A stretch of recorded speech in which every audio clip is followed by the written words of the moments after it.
Morning, everybody. How are we doing today? It is a Wednesday morning here in the upper Midwest. It's supposed to reach near 70 today, so spring is definitely risen. Hope everyone's doing well. Hope everyone had a good Easter weekend. First, I want to address the Bitches Brew cauldron, which I referenced last week in regards to some of the fusion R&B stuff that I was showing people I loved. And there's this notion that I don't like the avant-garde. I do. I like a lot of the avant-garde. Herbie Hancock's The Egg is fantastic. I need to be in the mood for it, but I love a lot of Coltrane's out stuff. There's a sincerity and an integrity and a seeking desperation to it that I find fascinating and marvelous, and like it's very full of integrity. It's very full of a genuine, earnest seeking. Bitches Brew I find to be an intellectual endeavor. It feels very thought out. It feels very intentionally dense. I talk shit about Bitches Brew at times, and I need to restate for posterity that I was in the camp of everybody else that thought it was brilliant for many years. Thought it was an important, absolutely essential record. I fell for the hype machine and the Columbia marketing of Miles Davis and the brilliance of Miles. And it takes a long time to truly become an objective listener. And this is going to piss some people off, but I think 90% of people who collect records and talk about jazz, and most even YouTubers, don't know how to be an objective listener. They don't have a criteria by which they will standardize what they like and what they don't. For way too many people, it's simply, I bought it, I love it, it's great. Which allows for no metric to help me be guided by what something's going to be like. If you like everything you buy, your opinion is of zero value.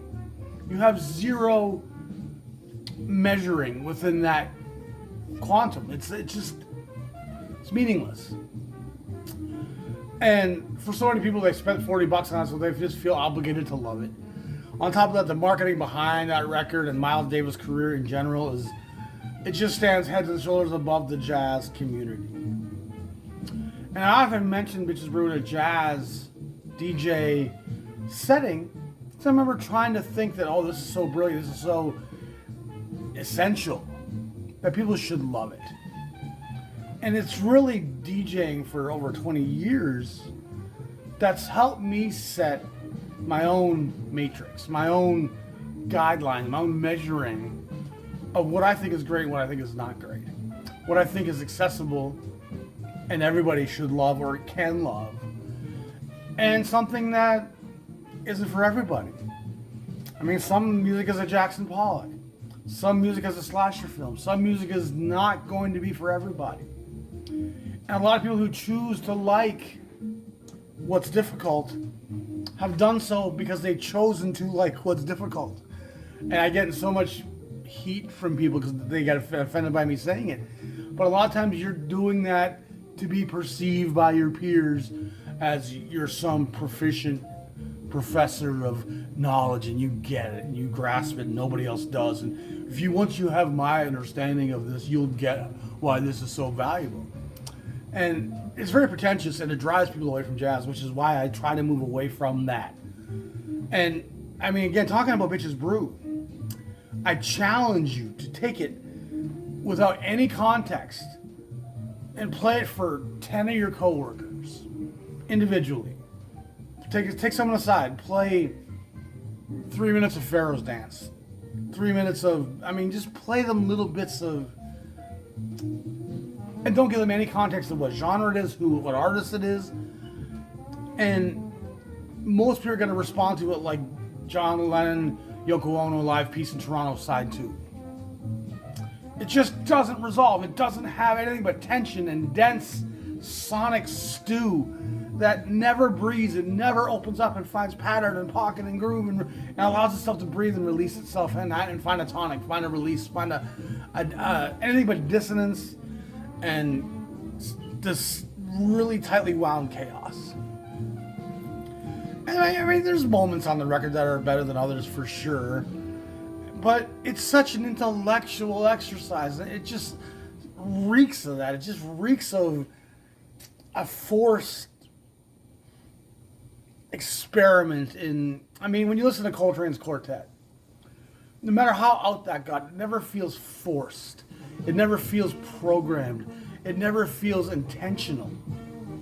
It feels like a direct result of the moment that we were living within. And nothing on Bitches Brew feels like it was just this inspired, reckless abandon.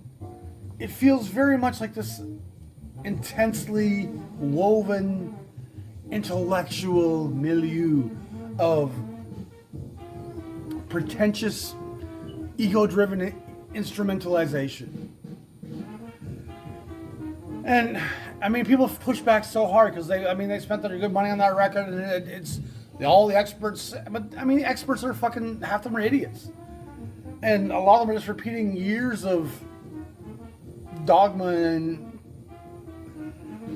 if you like it, great.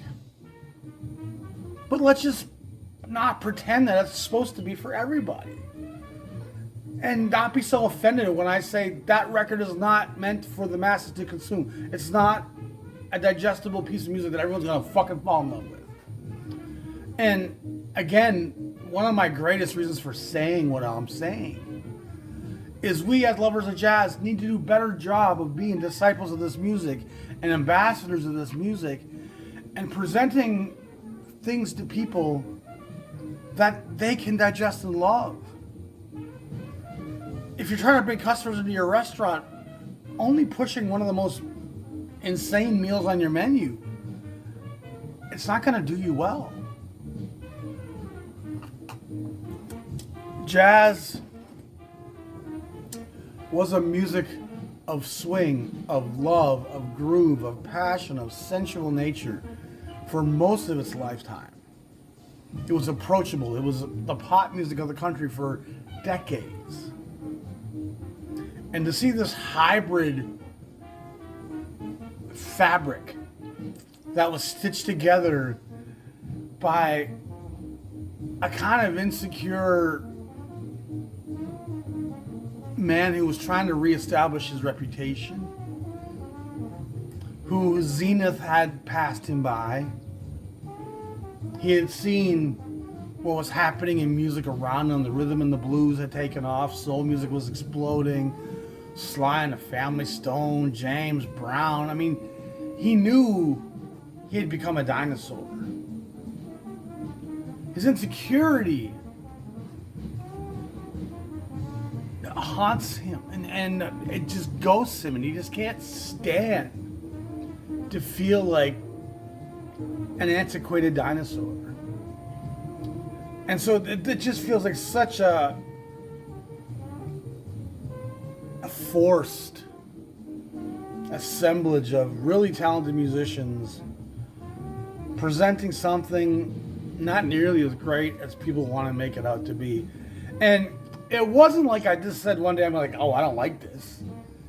It was a series of me playing it and going, why did I like this so much? I mean, it probably starts the first few times I try to drop it in the club and realize that, man, the people are not nodding their heads to this. People are not feeling this. This is just sonic sludge. And I remember specifically driving Lyft 8-10 years back, putting those CDs in my car, and sonically the CDs were so brittle and so sharp and so cutting and edgy. And I remember having to open my EQ and change it all because it was just so... And taking the CDs out. And I got that extended box set where it's like the entire Bitches Brew. And again, for years I thought this was essential jazz listening. And most of you people who disagree with me don't have a fraction of the jazz canon that I do. Don't have anywhere near the history of the music that I do.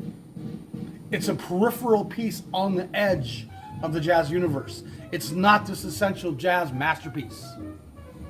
I mean, you get all fucking offended if you want, but that's just the facts. It's just not Jazz 101. It's, I mean, so, I mean, by all means, don't listen to what I say. If you love it, great.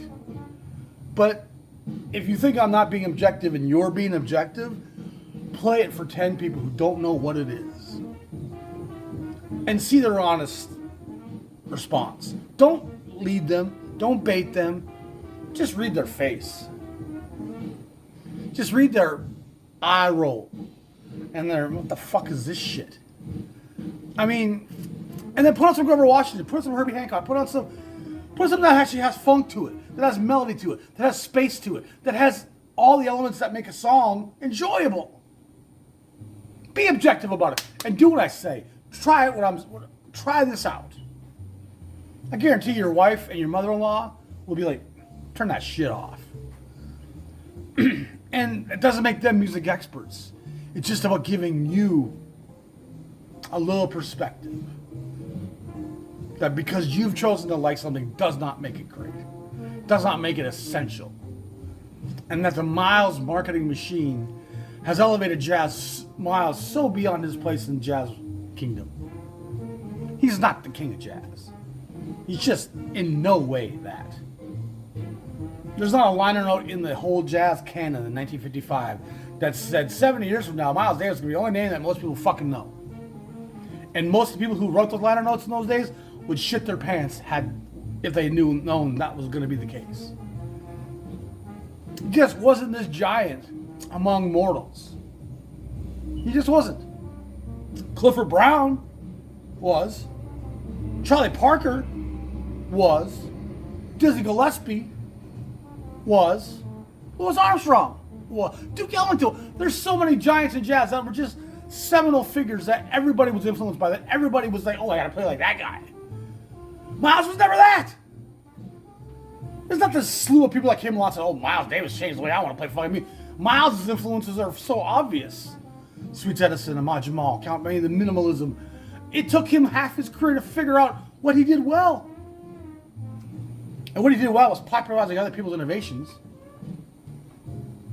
stealing talent from other established groups, and being able to pay people more than anybody else.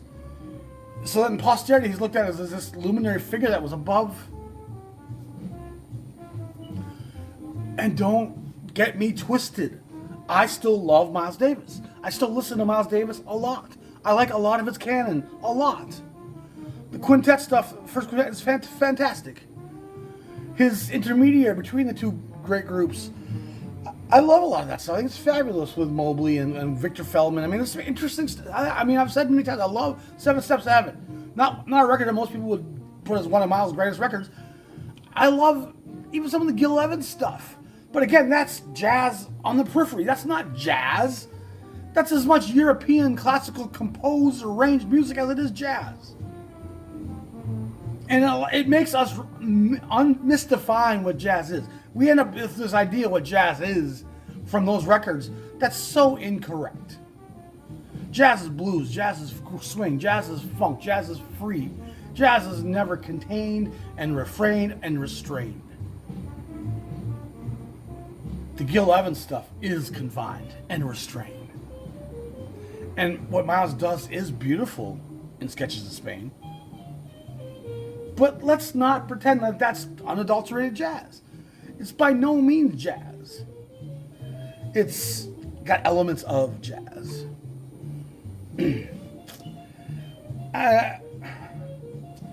So I don't want people coming into my comments and be like, oh, you don't like Miles, blah, blah, blah. That's bullshit. I love Miles Davis. I love a lot of what he did. He just, if you have the context of this collection, which most of you don't, he's not the figure that we've been taught that he is. His records aren't these seminal, important recordings, innovative artists that change the face of the music. I mean, the great quintet with Coltrane, Garland, Chambers, and Philly Joe. Let's not pretend that they were the ones codifying hard bop. Don't pretend. Don't bullshit. That was a Clifford Brown, Max Roach Quintet, 1954 innovation that was like sweeping the music. Liner notes all over the King Cannon will tell you that. Horace Silver, Art Blakey, they jumped on that bandwagon, and the entire Blue Note artists jumped on the hard bop bandwagon. Miles Davis was a peripheral figure trying to find his way, coming through in the early 50s where he was very much a misguided, lost character. He's discovered at Newport by Avakian, signs with Columbia. That quintet starts to play like Clifford Brown and Max Roach and Art Blakey. Don't think that. I mean, Coltrane wasn't this hard bop innovator. Coltrane was a guy searching for his identity as well at that point. By no means is he the birth of the cool. Mulligan spent most of his career resenting Miles having that label put on him. By no means was he at the epicenter of the bebop movement. He was a straggler holding on for dear life, watching Dizzy and Parker codify this new language. He was a young kid going, what the fuck? Man, I wish I could play like that. And they brought him along, but he was not. I mean, at Bitches Brew, well, once again, it's not this groundbreaking fusion record that changed the entire field of jazz was fusing rhythm and blues into it. A lot of the early funk bands, Ohio Players, Earth, Wind and Fire, come from these jazz bands of the late 60s and that morph into the funk bands of the 70s. I mean, Ray Draper has a great fusion record from before Bitches Brew. That was record that was considered very innovative for what he was doing. And so, I mean, I'm going to move on, but it just, there's so much discord and so much pushback whenever I state that record's place in the canon. And until you have this collection, until you know every label's history and what it did and its place in time and chronological order within the development of this music, you can't place it just as well as I can. You can't define it as well as I can. You can't see its overall impact like I can. So you can try to argue, you can get indignant if you want, but go play it for your daughter, go play it for your wife, go play it for 2, 3, 4 co-workers independently without any context to who it is or what it is. And ask for honest. Don't try to lead people and bait them in and say, isn't this great? Don't you love this? Don't make them want to give you the feedback you're looking for. Look at the honest expression on their face. Again, it took me a long time and a lot of records and a lot of DJing and a lot of interacting with people and reading a room before I get to the point where I could honestly be objective about a record I was playing. And I don't think most of y'all are there yet. I mean, I don't watch many of your channels anymore. I just don't. I'm too busy. I got so much shit going on. I'm trying to survive. But, I mean, objectivity is a tough thing to come by, especially if something as objective as art. But what I don't understand is when you hear someone who has an objective opinion on something but that doesn't agree with your definition of it. I mean, why the pushback? You're free to. I'm not telling you how to think. Moving on. Benny Green with Art Farmer. This is a hard record to come by. It's early Prestige, 7041. I don't think this is from earlier. I think this is an early LP from probably 55, 56 from one session with Addison Farmer, Art Farmer's twin brother, on the bass. Cliff Smalls on the piano is a name I'm not too familiar with, and Philly Joe Jones on the drums. This is Art Farmer as I know Art Farmer. Just a wonderful lyrical player in that vein. Farmer's really a beautiful lyrical player a storyteller, a great narrator. And Benny Green is one of the great bone players that really gets kind of overlooked today, in spite of him having some Blue Note titles and some prestige titles. And I mean, he was a pretty important figure in the late 40s, early 50s. And he wasn't really the J.J. Johnson, Jimmy Cleveland style acrobatic player with the nimble bebop chops. He was more of a soul storytelling swing era guy. So Farmer and Benny together are fabulous, and this 7041 Prestige, it's like I said, it's a rare record. You just don't come across it much. I don't think OJC ever reissued that one, which also kind of further makes it a difficult record to come across. Because it wasn't OJC, it means that the few titles of it are out there are usually older pressings, which makes the demand for those pressings and the cost of those pressings inflate, obviously. Now we're listening to Johnny Griffin. Again, this is a classic record. This is reissue of this from probably late 90s, early 2000, which they did a really nice job on them. Again, I'm not going to sit around talking pressings all day. That's not my shtick. But great Blue Note hard bop here. Very much the Jazz Messenger school with Griffin, Lee Morgan on the trumpet. You have the three saxophones on tenor with Mobley at Coltrane along with Griffin. And three quite different sounding players. Griffin's kind of tightly wound and very acrobatic. Mobley's kind of cool, open and loose. And Coltrane has that big full tone.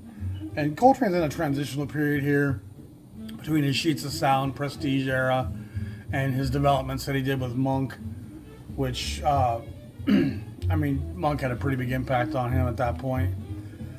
Chambers, Kelly, and Blakey round up the fantastic rhythm section. So again, there's a lot of Blue Note, Jazz Messenger pedigree on this record. Great cover. I mean, just a beautiful. Originals of this go for big bucks, which is true for any of the horn playing Blue Notes. Ira Gitler wrote the liner notes.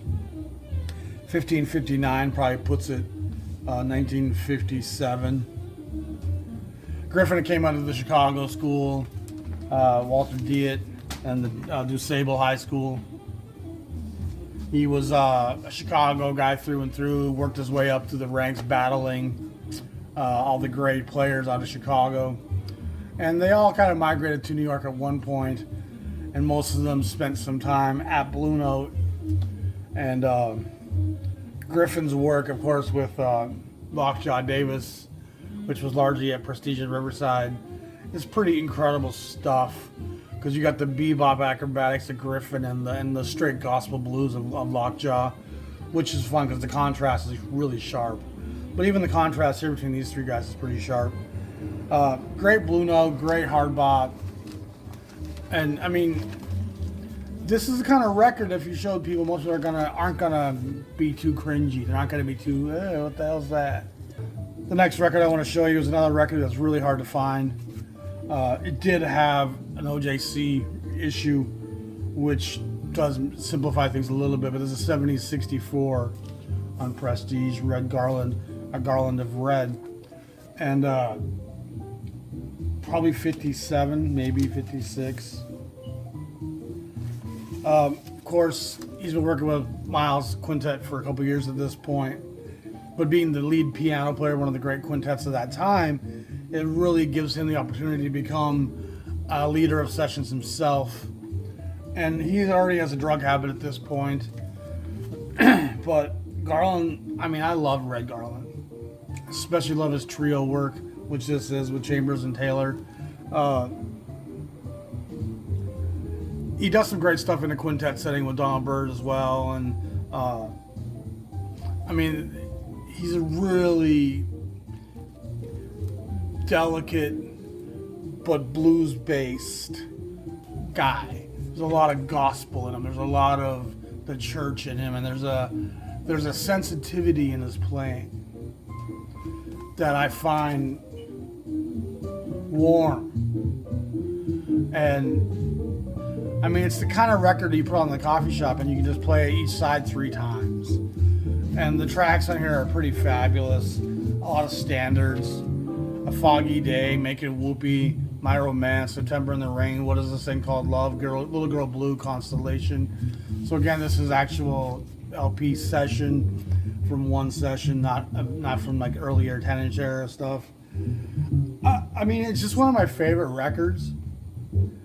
3 guys that were at the fore of this era of jazz and the small combo, laying down just pocket feel, laying down, taking the American Songbook and just putting these songs into this grooving experience that was jazz in America in the 1950s.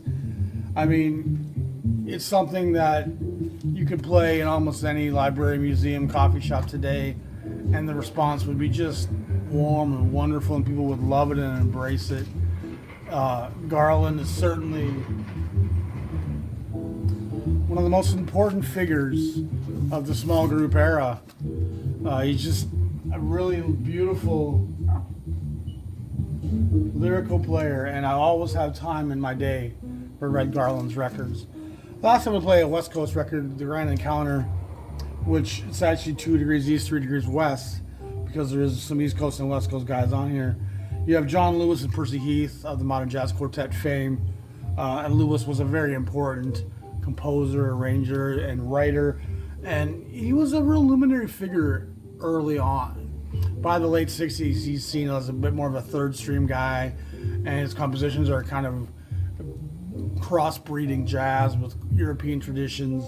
But early on, he's seen very much as a big figure in the gospel of the jazz and the blues conversation. Percy Heath, of course, is of the Heath brother family out of Philadelphia. You have West Coast guys, Bill Perkins, Chico Hamilton, and Jim Hall. So you have the guitar and the drums and the tenor there, along with the bass and the piano of Lewis and Heath. And this record has multiple different covers over the years. This was, I think, a 1200 series release. It was released, I think, in the PJ series as well with a different cover. This is number 12, like 37. My eyes aren't what they used to be. But yeah, so you got a mixed race session here with these guys from disparate coasts. And it's a fairly laid back, relaxed affair. I mean, it's beautiful. It's really, really quality Pacific jazz. And probably one of the finer Pacific jazz records of this era, really. It's a great record. It's not too hard to come by. Pacific records sold pretty well compared to Blue Note or Prestige. So it's a record you can find for $30-$40 instead of $300-$400. And it's, again, very listenable, loungy, atmospheric, but still got a lot of meat on the bone. So, I mean, just a couple records I want to share with you guys today, and a little bit of thoughts on the Miles Davis thing. So, I mean, y'all be great. Please support the channel. If you can, donate money to the Patreon or the PayPal. Thanks. Everything helps. We're trying to survive here. It's been really slow. Y'all be great, blessed, and have a great day. We'll talk to you all soon. Peace.